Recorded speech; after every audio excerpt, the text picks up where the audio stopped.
Guys, Coach Kurt here. So we're going to talk about the old versus the new. We're going to be talking about the various systems of jiu-jitsu, Japanese jiu-jitsu. There are several different styles and methods. Brazilian jiu-jitsu, Gracie jiu-jitsu, because I personally like to separate the two, and I think most of you understand why. And believe it or not, I'm not even going to suggest for a second that Japanese jiu-jitsu is better or worse than Brazilian jiu-jitsu and so forth and so on. I think all systems of jiu-jitsu, and I'm using that term very generically because we're going to be talking about judo, Aiki jiu-jitsu, you get the idea. The whole family is going to be involved in this conversation. And here you see like probably early 1900s, maybe the late 1800s, but I think it's probably early 1900s. Jiu-jitsu. I like how he's slapping the guy. There is an intent of how he's practicing his jiu-jitsu. This isn't kata. This is actual drilling. He's drilled these techniques a lot. He's practicing them with a sense of reality. And I think that is what's missing in some schools of jiu-jitsu, especially a lot of Aikido schools that I've visited and cross-trained. I call it the Aikido Uki syndrome, where there is no kazushi being taken whatsoever. The cooperation is so cooperation. It's just not realistic. And so what I'm suggesting is it doesn't matter if you do Brazilian jiu-jitsu, Taiho-Jutsu, Japanese jiu-jitsu, you get the idea. Hapkido, that's Korean, but it's basically Korean jiu-jitsu. It's not what you do, it's how you do it. And here you're seeing, you see this in Gracie Jiu-Jitsu, you see this in old kata from Kodokan Judo, these self-defense techniques. I don't care what system of jiu-jitsu you study, Danzanryu, small circle, I don't even know them all. There's so many different styles of Japanese jiu-jitsu or Hawaiian jiu-jitsu, but you recognize all these techniques. What he's doing there to trap the foot, to get the guy to get off, I learned that like probably the first month in Brazilian jiu-jitsu, never cross your ankles. And here you are seeing Elio Gracie doing a lot of these same techniques. And look at his throwing system and style, very jiu-jitsu or judo-like. And that just reinforces that it came from judo, Brazilian jiu-jitsu. But this is a reality check right here. I love when I found this video. This is a competition of basically samurai style of fighting.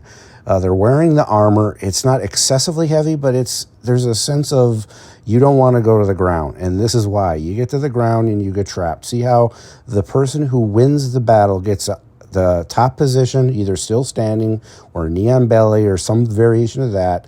They pull out their short sword or their tanto, their knife, or they finish them with their sword. And that's why there really wasn't a ground game in Japanese jiu-jitsu traditionally. It just wasn't necessary or something you would do. You'd use a knife. And here's a modern interpretation. You're seeing Ronda Rousey in all her glory using her judo excessively effective. I don't think we just hadn't seen somebody with that Olympic level athleticism and training and etiquette and basically work ethic that in the ring at that point in MMA. And so she showed that, hey, judo is very effective in MMA, and she proved it.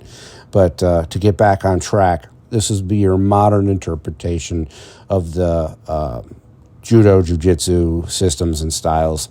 Listen, I'm not saying you have to practice MMA. I'm talking about the intent of how you practice. And I'm not saying don't drill. In fact, I'm encouraging drilling. Anyone who does Brazilian Jiu-Jitsu, most schools drill for a good half hour, 45 minutes, and it's not until the last 10, 15 minutes of class that you're actually doing any kind of rolling. In judo, you'd call it randori, but most unless they're a big, heavy sports school, even a lot of judo schools, from what I understand, don't do randori every night. They might have 1 or 2 nights a week they do randori. I don't know. I haven't visited enough judo schools to know that. Leave in the comments how often you do randori in judo compared to how much drilling you do.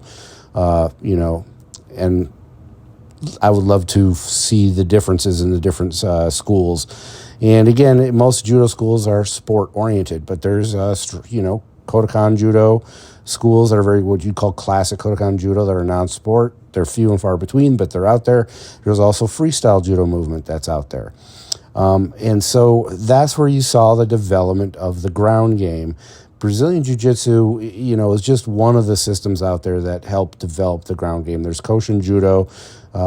You're seeing some old video. I've seen some old video of those old judo masters. That ground game looked pretty damn effective and interesting. Not a lot with the leg locks and so forth, because I don't think that was something that was done very much back in the day, but it was there. And I know in catch wrestling they did leg locks. In Russian Sambo, they did leg locks. But, that's basically jiu-jitsu as well. It's developed from wrestling and judo and so forth. The Russians have their own flavor on it. But the rule set, if it's a sport-oriented system, the rule set is what has driven all the systems to go a particular way. Now, if you practice straight up like Bushidokan or whatever style of Japanese jiu-jitsu, completely fine. Again, I think that Japanese jiu-jitsu is an awesome system and very legitimate. It's how you practice these arts. Like you're seeing this old video here. Compared to like, look at that Jijikatami, that straight arm bar. That's white belt level in a Brazilian jiu-jitsu class. His ground game is not all that impressive. His stand-up, looks very similar to what you see in judo or Japanese jiu-jitsu. But again, they didn't have a strong ground game back in the day because when they went to the ground, they were wearing armor and you were pretty much like a turtle on your back. You were going to be finished off with a blade, and that's how it was done. And this is how they do now. This is a modern interpretation of grappling. This is your MMA grappling, and MMA grappling is very different from sport jiu-jitsu. There's a lot of things you would never do in MMA that you do in sport jiu-jitsu. Things that you would do that get you punched in MMA. The same goes for judo. There's things that you do Niwaza style in judo that you wouldn't do in Brazilian jiu-jitsu. It's the rules is what drives how you train.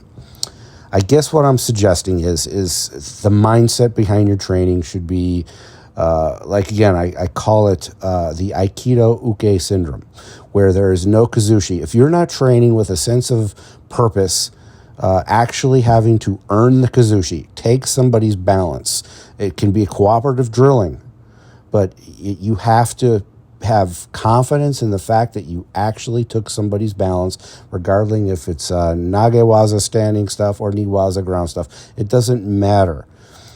You have to have earned the technique. Now, you get there by drilling, lots of drilling. But the drilling should be realistic as well.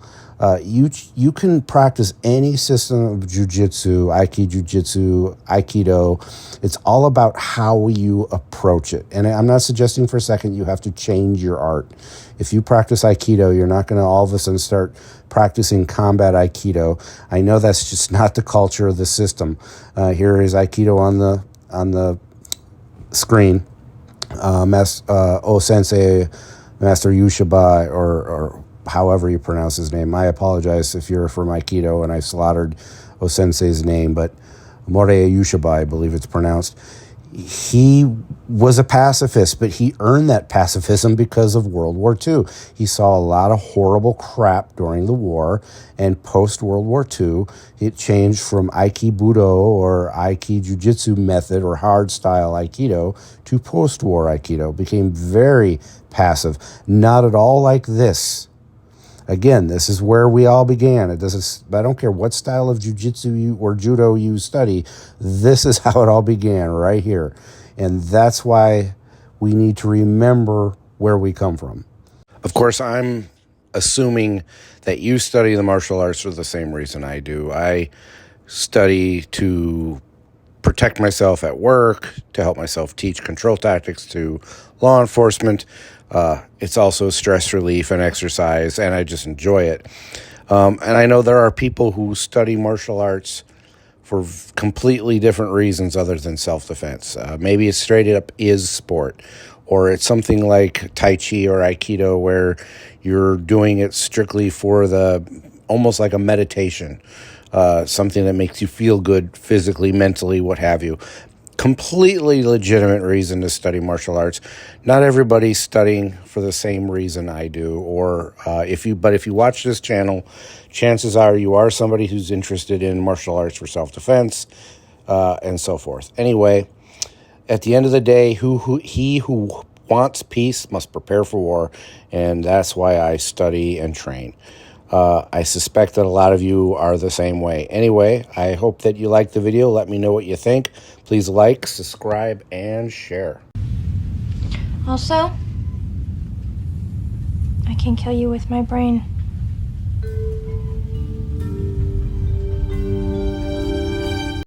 Let's roll. Hey, let's be careful out.